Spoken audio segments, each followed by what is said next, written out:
Playhouse 2020 presents The Booth by Stephen Olson. Behind a modest house surrounded by a white picket fence lies a bountiful backyard garden. Its plants are lush and bursting with full, ripe vegetables. This is a garden thriving with years of loving care, nourished by its caretaker, Kermit McGinnis. He is an elderly man full of sinewy strength. He bends toward the earth with a well-worn hoe in hand, guiding the life of the garden. In the fruitful oasis, there is one thing that may seem out of place.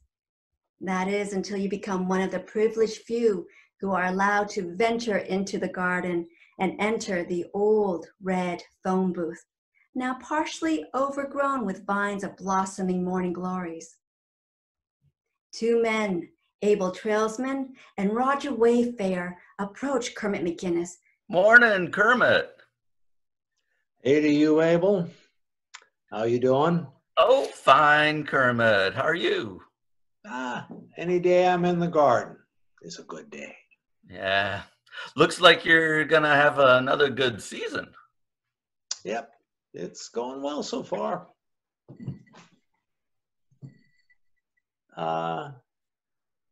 Who's your friend? Oh, this is Roger Wayfarer. He's a good friend. I wanted him to meet you. Well, get him in handshaking distance. Oh, sure. Kermit, this is Roger. Nice to meet you. Abel speaks highly of your garden. How so? Well, he says you got a green thumb and can grow just about anything. Was that all? Well, I might have mentioned the phone booth. I figured you would. I hope that's okay, Kermit. I mean, I thought Roger might try it out. Don't look like he's up to it. Well, he might be a little reluctant, but then, I wasn't so sure about it either at first. Yep, I recollect that. Yeah. How you feel about it now? Well, like I was telling Roger, I don't know why or how, but I always feel better after I step out of that old booth. Is that it, young fella? You need to feel better. no, I'm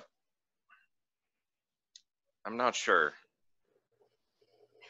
It seemed a little crazy what Abel has been telling me. But he insisted I see it. Well, you've seen it. Yes. If it's all right with you, I think it might help him deal with his loss. You lose something, young man? No, not really. Look, Abel, maybe we shouldn't bother your friend. Maybe we should... Kermit, his wife died about a month ago. I think he could really use the booth like it helped me. Look here, Trailsman. This ain't no ride in Disneyland. Oh. You know I put that booth here for me.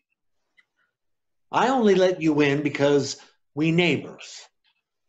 And I was real sorry that your wife and little girl weren't around anymore. I know, and I appreciate what you did for me. It may have saved my life. But Roger has been my best friend since we were kids, and I know this will be good for him. Well, I just don't want you spreading this around any more than this. I don't want a bunch of grievers stomping all over my veggie table. I understand. Roger is the only person I've told. It's just he really needs this. Otherwise, I wouldn't have told him about it. Huh. So what about it, young man? Do you need this? No, this was Abel's idea. I don't even believe it's real. Well, can't you see it? Well, yes, I can see it. Well, ain't seeing believing? I mean, there it be as plain as the disbelief on your face. Yes, I see it, but it's just an old phone booth. That's all it is. Sometimes what something is ain't what it is until you want it to be what it is. Yes, but there aren't even any wires going to it. No phone lines. Oh, hell, there ain't enough line in the world to stretch around to conversate with them we really need to talk to. Roger, don't try to put too much logic into it. Just put yourself into it. Just try it. And you did this? Yes. You conversate? Had a conversation with Leanne? I talked, and I felt better after I talked. I know there was no one on the other end, but Possibly. Well, now, wait a minute. You saying you can talk to someone in the booth? No, of course not. There's no. Depends on how much you want it. Yeah, but it's just saying what you didn't get a chance to say. You're not really talking to somebody. Depends on how much you want it. I don't get it. Look, my Emily and I used to garden out here all the time. It was one of our greatest pleasures together. And when I'm out here, I think about her. It gets to a point when I want to talk to her. So I put the booth out here. It gives me a place for me to talk things about. But you could just talk to yourself. You don't need a booth for that. I tried that at first, but it felt foolish. Just talking in space by myself. And standing in a phone booth out in the middle of a garden. That doesn't feel foolish. Yep, I know it sounds crazy, but somehow being on the phone feels like there's a connection. Well, just try it. I thought it was a little crazy too, but everything seemed to change once you're in the booth. It may not work for you. It may not be what you need. But like I said, it all depends on how much you want it. Just try it. You got nothing to lose. Just my dignity. Well, the dead don't place much value in pride. Death has a way of leveling everything out. Come on, Roger. It'll only be a moment of your time. Use it to get things off your chest. Okay. Yeah. Okay. I'm in the booth. Now what? Just pick up the receiver, start talking. Don't I have to dial a number? Oh, it's not necessary. But I always use our old phone number. Good idea.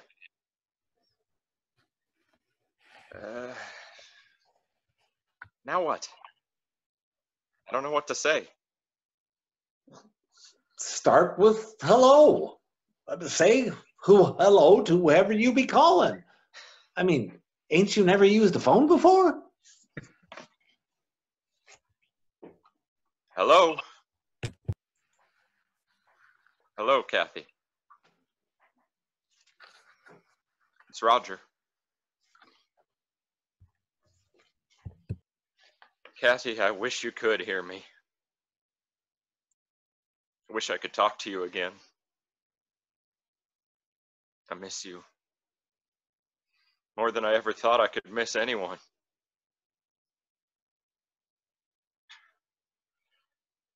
Abel talked me into this. He said he did it when he lost Leanne and Gabby. He said it helped him. I see that it did and was hoping it would help me. But I don't know. Maybe it's too soon. And I don't want to accept you're gone.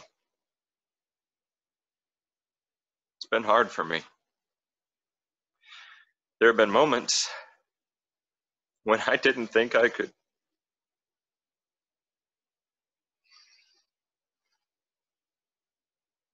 But I'm okay. I'm getting better. Cathy, I would just like to hear your voice one more time. I want you to know how much you still mean to me. I had so much I should have said. I wanted to say, but now I don't know what to say.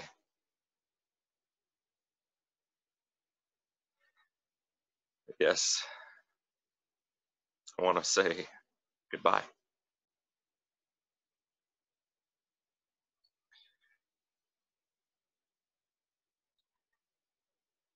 Goodbye, Cathy. I love you.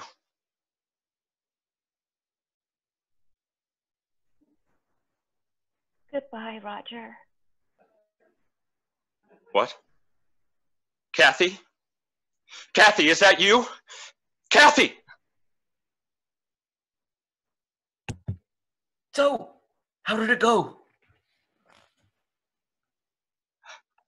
I think I heard her. Heard her? Heard who? Cathy! I think she said goodbye. Yeah, I don't think that's possible. Cathy's gone. I know she's gone. That's why you brought me here, wasn't it? To talk to Cathy. Like you and Leanne. Well, I come here to unload. I never actually spoke to Leanne. I never expected to speak to her. Well, neither did I, but I heard her. I heard her say goodbye. Maybe I was wrong. Maybe it's too soon. Look, let's go get a drink. We could talk about it. But what about you? Have you ever heard Emily? The head hears what the heart wants. But have you talked to her? Had a conversation in the booth? It all depends on how much you want it. Well, okay, Kermit. Thanks for letting us into your garden. We'll see you soon. Anytime. Anytime you need the booth, you come back. Thank you.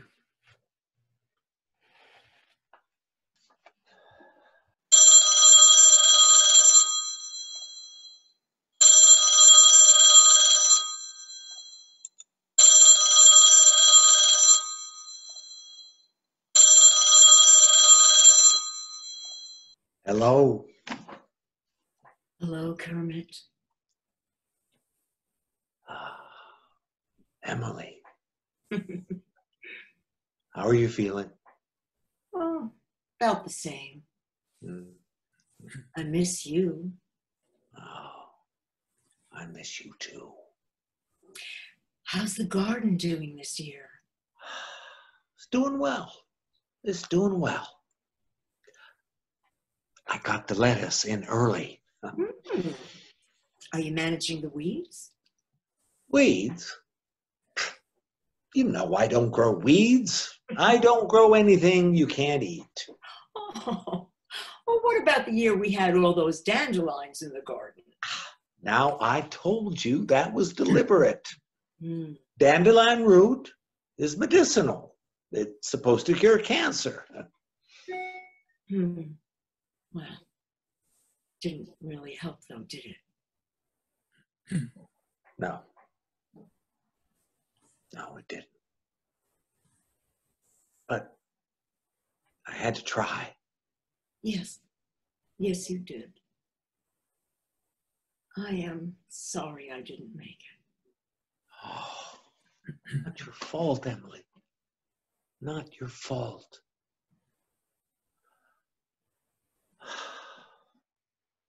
I am so very, it's so very nice to hear your voice again. It's nice to hear you too. Take care of the garden. Oh, cut me some rosemary and hang it in the booth. Sure. Sure. I'll do that first thing tomorrow. Thanks, Kermit. Sleep well. I love you. Goodbye, Emily. I love you.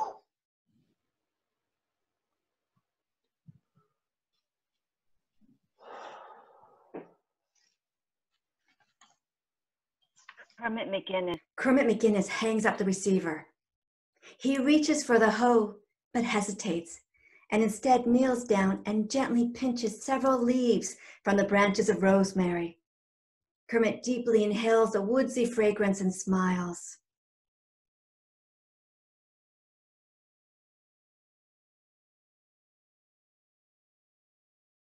The Booth has been a production of Playhouse 2020. Please follow us for details on upcoming productions at our website, playhouse2020.com. If you're an actor who's experiencing the need for a performance fix in this time of isolation, please let us know if you would be interested in performing future plays.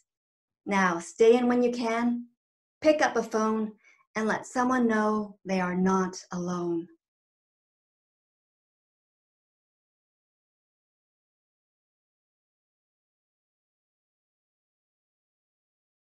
So that was absolutely wonderful. It's been a while since I've seen it, because this was the first one we did at the beginning of the pandemic creative flourishing. Yeah.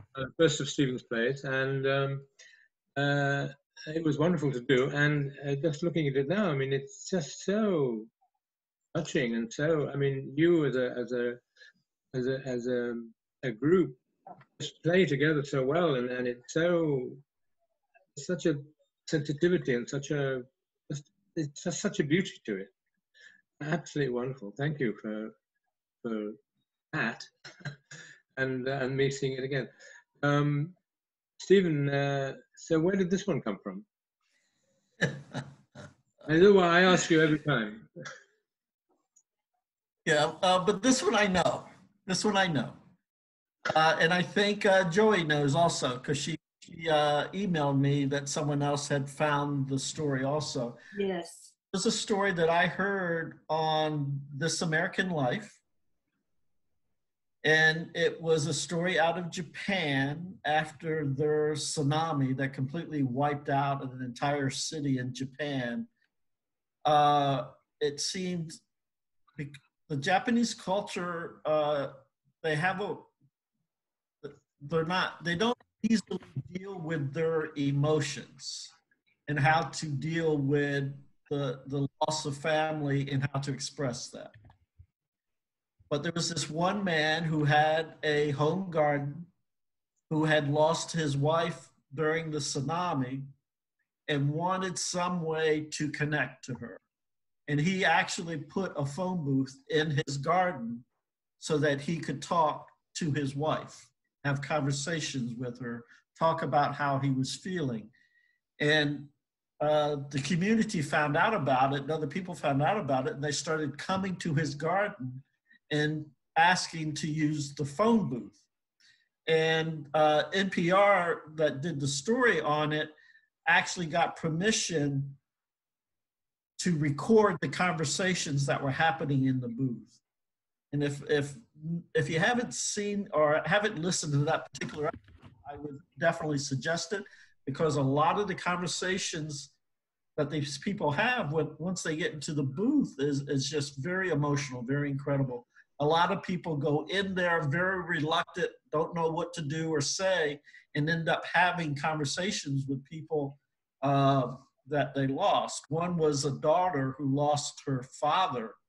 And I think, if I remember the story correctly, they had a big argument the day before the tsunami. And so he got wiped out during the tsunami. And she you could hear the struggle in her voice, trying to ask for forgiveness for the argument they had. And now that he's dead, you know, she can't really tell him how she feels. So I decided to adapt it for America. And what I was really curious about was, okay, what if they could actually contact somebody? What if they wanted it so much that they could actually get through? And that's where the story comes from. And I have to tell you that Gregory's character, Kermit McGinnis, is actually based on a man I grew up with in my neighborhood who had a garden in his backyard. And one of the statements I remember him telling me when I was a kid was that he kind of got upset at a neighbor who asked him, well, how do you keep the weeds out of your garden? And of course, he was kind of perturbed by that. And he told her, I don't grow anything unless I'm going to eat it. That was his answer. And I have to tell you, Gregory, is people who have seen the booth here through the Playhouse group, they comment on your character, and they comment on how just kind of emotionally calm you are, and the fact that you seem to be this very caring voice. And I actually, when I wrote the character, kind of envisioned him to be more of a curmudgeon, because Kermit McGinnis was kind of like that. He was a very nice, very generous man, but he didn't tolerate fools. And he would tell you straight out how he felt about you, or if you said something that didn't sound quite right to him, he let you know. And so that was kind of the character I was going for when I was writing it. But your portrayal of the character is kind of at a different level, and I just think it was a very nice portrayal that you brought into the character. Well, thank you. You take moments, you know, and where he becomes, you know, upset, you know, and I don't want you, you know, grievers coming around here and so forth, so on. I am somewhat calm by nature, so I guess that bleeds through. I tried to make it a little bit, you know, of a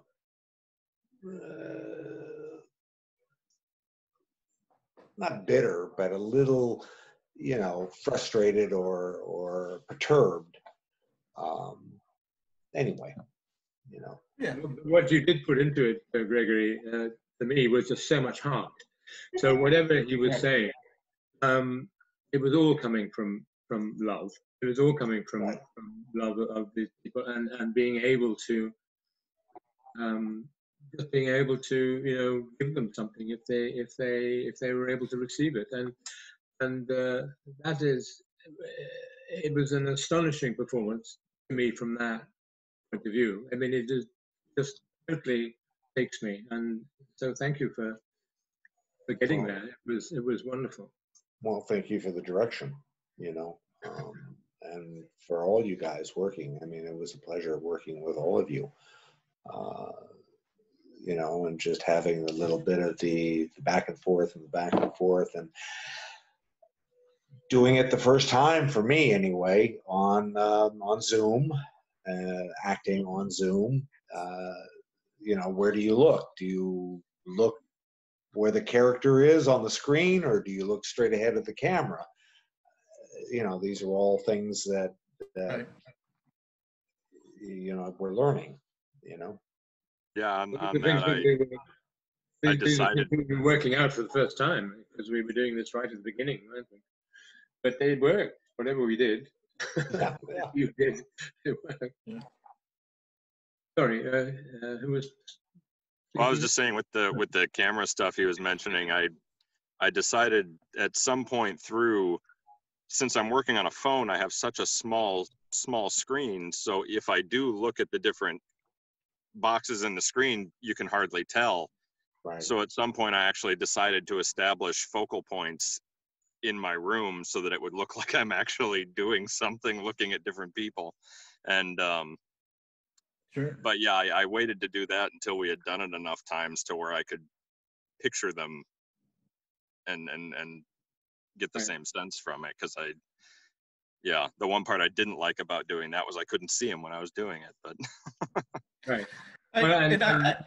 I'm sorry, Henry, but I have this question because it kind of comes up when I watch it. Did either of you ever think about when you're in the booth to go like this? I thought about grabbing a cell phone, but I had left the cell phone down, and just going like this, you're dealing with an imaginary, it's like holding a gun. Yeah. If you have a phone, you have it. Otherwise, it's causing a little bit of disbelief of the actual action, of just holding up. And from Mark, I can understand that because, I don't know, maybe you've never used a rotary phone with a receiver. What is this? Do I put it on my head? I don't know. I think it worked well that you just did it straight out. I mean, that worked well. And just talking about performance as well, Mark, when you're in the booth, it's kind of time stops for me, and it just becomes a whole other world. I entered your world, and it was magnificent performance there. How did you? What were you? What was your approach? What were you think? Where were you when you were acting that? Yeah.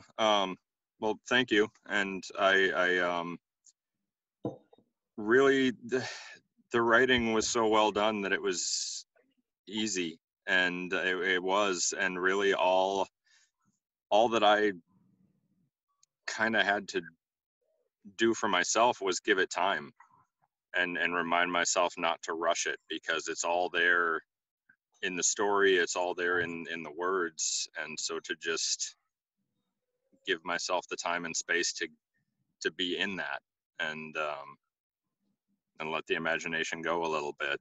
It didn't take a lot of work, really. It was Stephen, your writing is just mwah. Thank you.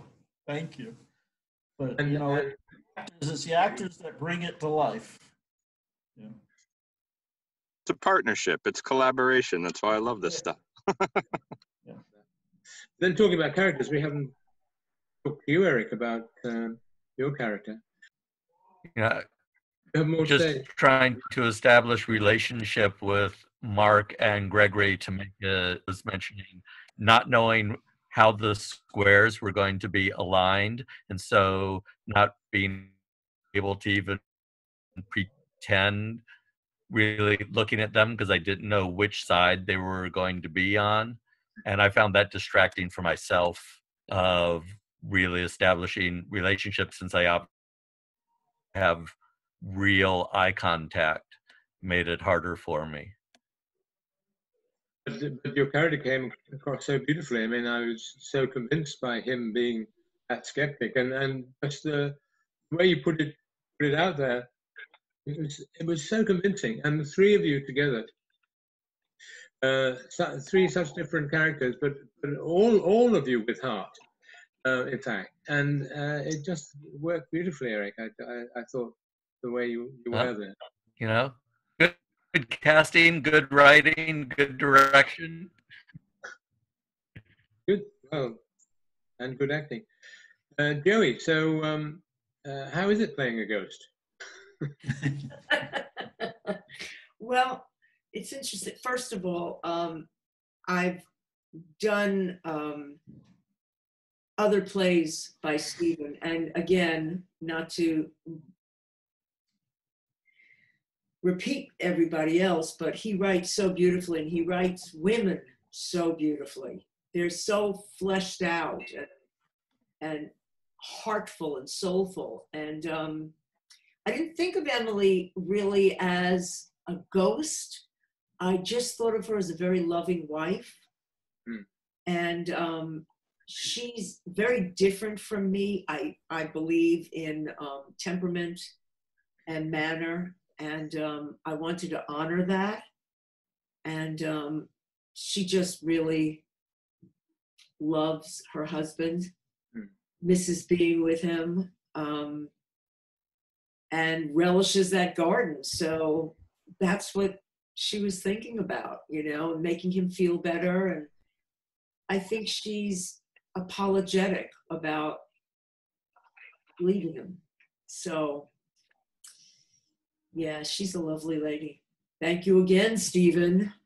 You're welcome. Thank you. Women. It's wonderful women. Thank you. And what you two did together, Joey and Gregory. A Different View at AWS, which was fantastic. And she came in at the first rehearsal with a Southern accent. I did. Which is really different from me. It was great. It's a beautiful piece too. So, yes. Thank you. Thank you. So what I was saying was that the two of you, Joey and Gregory, I mean, it was so touching because again, it was so real. You could just feel that relationship and just feel that love between them. And I mean, tears. There were tears. And well, Gregory's very easy to love. So